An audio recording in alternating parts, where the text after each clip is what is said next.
Հայաստանի վարչապետ Նիկոլ Փաշինյանն առաջարկում է Ադրբեջանի նախագահ Իլհամ Ալիևին Երևանի և Բաքվի միջև խորհրդակցություններ սկսել խաղաղության համաձայնագրի համաձայնեցված նախագծի ստորագրման շուրջ։ Փաշինյանը վերջին 2 օրում արդեն 3-րդ նմանատիպ գրառումն է կատարում Facebook-ում։ Փաստաթղթի համաձայնեցման մասին կողմերի պաշտոնական հայտարարությունից անցել է արդեն 1 շաբաթ, բայց կողմերը դեռ ստորագրման վայրի ու ժամկետների մասին ընդհանուր հայտարարի չեն եկել։ Մինչ Երևանը պայմանագիրը ստորագրելու պատրաստակամություն է հայտնում, Բաքուն նոր պայմաններ է առաջ քաշում։ Հայաստանը շարունակում է խաղաղության օրակարգը առաջ մղել, շարունակում է աշխատել այն ուղղությամբ, որպեսզի խաղաղության պայմանագիրը ստորագրվի եւ հրապարակային շարունակում ենք աշխատել այդ ուղղությամբ, որպեսզի վերջնականացնենք խաղաղության պայմանագրի ստորագրման գործընթացը, քանի որ տեքստը այլևս համաձայնեցված է։ Հայաստանի անվտանգության խորհրդի քարտուղար Արմեն Գրիգորյանը կառավարությունում լրագրողների հետ զրույցում հաստատում է, որ Հայաստանը պատրաստ է Ադրբեջանի հետ քննարկել նաև տեղի եւ օրվա հետ կապված հարցերը։ Կոնկրետ տեղ չէ, բայց Հայաստանը պատրաստ է քննարկելու, տեղը համաձայնեցնելու ադրբեջանական կողմի հետ, դրանք պետք է գիտեք ոնց խաղաղության պայմանագիրը կարծում եմ եթե ստորագրենք ինչ որ մի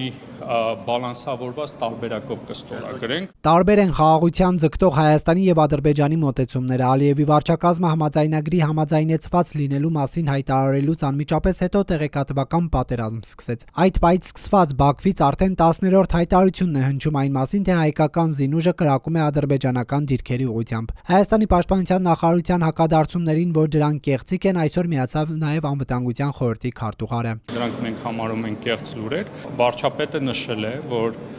Հայաստանը շարունակում է աշխատել խաղաղության օրակարգի ուղղությամբ, պաշտպանության նախարարությունը հանձնարարական ունի կայունություն պահպանելու։ Դուք հարցը լրիվ այլ ուղղությամբ եք տանում։ Բնականաբար Հայաստանի Հանրապետության պաշտպանության նախարարությունը Հայաստանի Հանրապետությունը պաշտպանելու է։ Քաղաքագետ Տիգրան Գրիգորյանի խոսքով Ադրբեջանը վերջին օրերին տեղեկատվական ֆոն է ապահովում ինչ-որ գործողության համար, իսկ Երևանը խաղաղության մասին հայտարարություններով փորձում է հնարավոր էսկալացիան կանխել։ Թե Հայաստանի վարչապետի այս հայտարարությունները որևէ ազդեցություն ունենան գործընթացի վրա, սրանք կարելի է համարել ավելի շատ արտաքին լսարանին ուղղված հայտարարություններ, որոնք ցույց են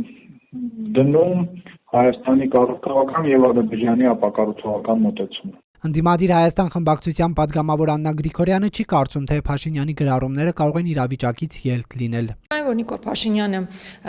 օրվա մեջ մի քանի անգամ գրում է, որ ես պատրաստ եմ, իսկ ով չգիտի, որ դու պատրաստ ես։ Դու այնպիսի անհավանական զիջումներ ես իրականացնել ամբողջ ընթացքում, այո, դու պատրաստ ես դա ստորագրել, բայց դա հիմա ում ես ասում։ Ադրբեջանը չգիտի, որ դու դա պատրաստ ես, Ադրբեջանը գիտի։ Բա ում է այդ քո ուղված, այդ քո նամակագրությունները, այդ քո ստատուսները ում են ուղված։ Ինչ միջազգային հանրություն։ Դու ձևավորել ես այնպիսի մի ֆորմատ, որտեղ մնացել եք դու եւ Ալիևը։ Միջնորդ չկա այս բանակցություններում։ Չնայած խաղաղության մասին խոսակցություններին, համաձայնագրի տեքստի հաստատմանը եւ միջազգային հանրության ակտիվ արձագանքին Տիգրան Գրիգորյանն այնուհանդերձ չի բացառում էսկալացիայի հավանականությունը։ Իր հեճուկս այն հանգամանքի, որ խաղաղության պայմանագրի տեքստը համաձայնեցվել է, մենք գիտենք, որ հիմնական հարցերը այդ խաղաղության պայմանագրի տեքստի շրջանակից դուրս են, այսինքն դեռևս կա անհամաձայնություն ապաշրջապատման գործընթացի վերաբերյալ, գոյություն ունեն այլ խնդիրներ եւ Ադրբեջանը այս խնդիրներում եւս Հայաստանից միակողմանի զիջումներ կորզելու համար շարունակելու է օգտագործել այս ուժային գործիքակազմը եւ այդ առումով օրինակ ինչ որ փոքր էսկալացիայի նախաձեռնումը դիվանագիտական զիջումներ կորզելու համար չի կարելի բացառել։ Ադրբեջանի կողմից խաղաղության պայմանագիրը ստորագրելու պատրաստակամություն չի տեսնում նաև ընդդիմադիր падգամավոր Աննա Գրիգորյանը։ Ըստ նրա Ալիևը դեմ է որևէ փաստաթղթի ստորագրմանը, որով խաղաղություն է լինելու տարածաշրջանում։ Ես չեմ ուզում նույնիսկ այն ասել խաղաղության մասին պայմանագիր, բայց հարաբերությունների կարգավորման մասին պայմանագրի տեքստը համաձայնեցնելուց անմիջապես հետո ադրբեջանական կողմը ամենաբարձր մակարդակով խոսում է նրա մասին, որ այս թուղթը, որ այդքան զիջումներով Հայաստանը ստացել էր, կստորագրի, եթե փոխվի սահմանադրությունը եւ Մինսկի խմբի ֆորմատը կչեղարկվի։ Այսինքն այս ամեն ինչը ցույց է տալիս, որ Ադրբեջանը եւ